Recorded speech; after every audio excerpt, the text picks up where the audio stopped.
contact, there was no relationship. He made him a brother. So what he does is he tells Ibn Ziyad, he sends him a letter and says, not only are you now governor of Basra, you're also governor of Kufa. I'm going to kind of annex the two together, and you're now governor of the two. Alright, so what Ibn Ziyad does, he puts I think his brother, he puts his brother in his place in Basra temporarily, and he goes to Kufa to settle things down there. When he goes there, first of all, from the very beginning, he's duplicitous. He goes in dressed as Imam Hussein because he knows they're expecting Imam Hussein. He goes in dressed as Imam Hussein, kind of disguised. People are so happy they welcome him. When they finally realize Ibn Ziyad, they're terrified.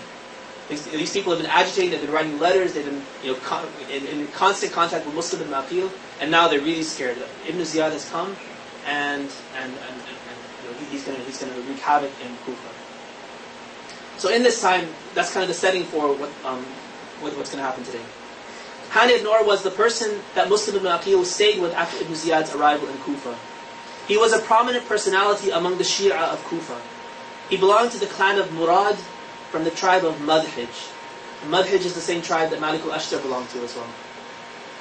According to one report, Hani ibn Urwa and his father had been alive during the time of the Prophet and were considered to be among his companions.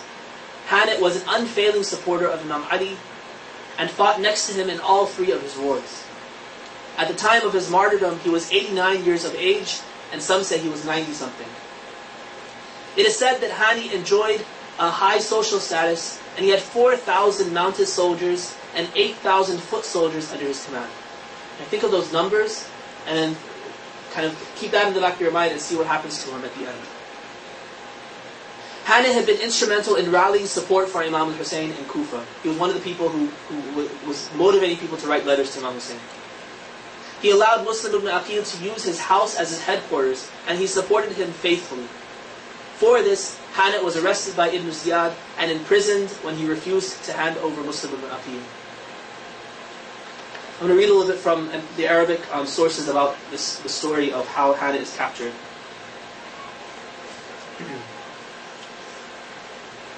أخرج هانئ إلى مكان من السوق يباع فيه الغنم وهو مكتوف فجعل يصيح ومدحجاه ولا مدحج لي اليوم وأين مني مدحج فلما رأى أن أحدا لا ينصره جذب يده ونزعها من الكتاف وقال أما من عصا أو سكين أو حجر أو عظم يدافع رجل عن نفسه ووثبوا عليه وأوثقوه كتافا وقيل له مد عنقك فقال ما أنا بها سخي وما أنا بمعينكم على نفسي فضربه بالسيف مولا لعبيد الله بن زياد تركي اسمه رشيد أو رشيد فقتله وهو يقول إلى الله المعاد اللهم إلى رحمتك ورضوانك. Ibn Ziyad ordered Hani to be bound and dragged to the marketplace to be executed. He repeatedly cried out, O tribe of Madhij, because 8,000 and 4,000 people were nowhere to be seen. O tribe of Madhij, but it seems I have no Madhij today. Why does Madhij not come to my aid? When he saw that no one would aid him, he forced his hands free from his bonds. He desperately looked around asking, is there not a stick or a knife or a stone or a bone anywhere for a man to defend himself? His guards pounced on him and bound him again. The executioner, Rashid, a Turkish slave of Ibn Ziyad, ordered Hani to extend his neck for the execution. Hani retorted, by God, I shall not give it so easily, and I shall not aid you in my own execution. Rashid struck at Hani's head. Hani cried out as he fell, to God is the final return. O God, to your mercy and pleasure do I return. Two men tied the headless bodies of Muslim ibn Aqil and Hani ibn Urwa behind their horses with ropes and dragged them through the streets of Kufa to make an example of them. The tribe of Madhij, after learning about the fate of Hani ibn Urwa and Muslim ibn Aqil, mounted their horses and fought with these two men until they reclaimed the two corpses. Then they washed and shrouded them and buried the two bodies. There's a poet, Ibn Zabir, who recited the following verses about Muslim and Hani, eulogizing them. فإن كنت لا تدرين ما الموت فانظري إلى هانئ في السوق وابن عقيل إلى بطل قد هشم السيف وجهه وآخر يهوي من طمار قتيل ترى جسدا قد غير الموت لونه والنضح دم قد سال كل مسيل أصابهما أمر اللعين فأصبح أحاديث من يسعى بكل سبيل. If you do not know what death is, then look at Hanit and Ibn Aqil in the marketplace. Look at a hero whose face the sword has covered with wounds, and at another who fell dead from a lofty place. You see a corpse whose color death has changed, and a spattering of blood which has flown abundantly. The command of the accursed struck them down, and they became legends for those who travel on every road.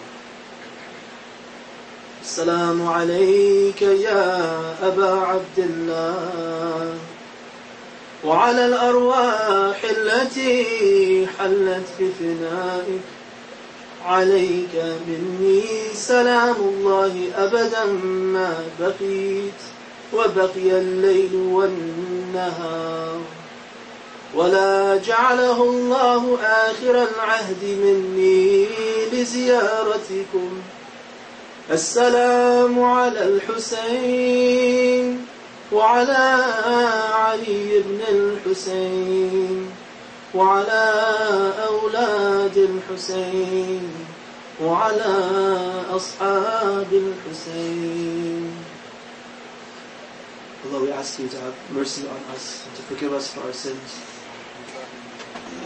Help us to know our religion as we should. Strengthen us in our faith and help us to be conscientious and God-fearing in our practice of the faith. Help us to know the Quran as we ought to learn it, to read it, to live by it, to die by it. Let us live and die the way the Prophet and the Ahlul Bayt lived and died. Let us be devoted to them as their companions were devoted to them. Let us be amongst those who take revenge for Imam Hussein's death with his wali, the wali of God, Imam Mahdi alayhi salam. Hasten his reappearance. Let us be amongst those who serve him and help him. وآخر دعوانا الحمد لله رب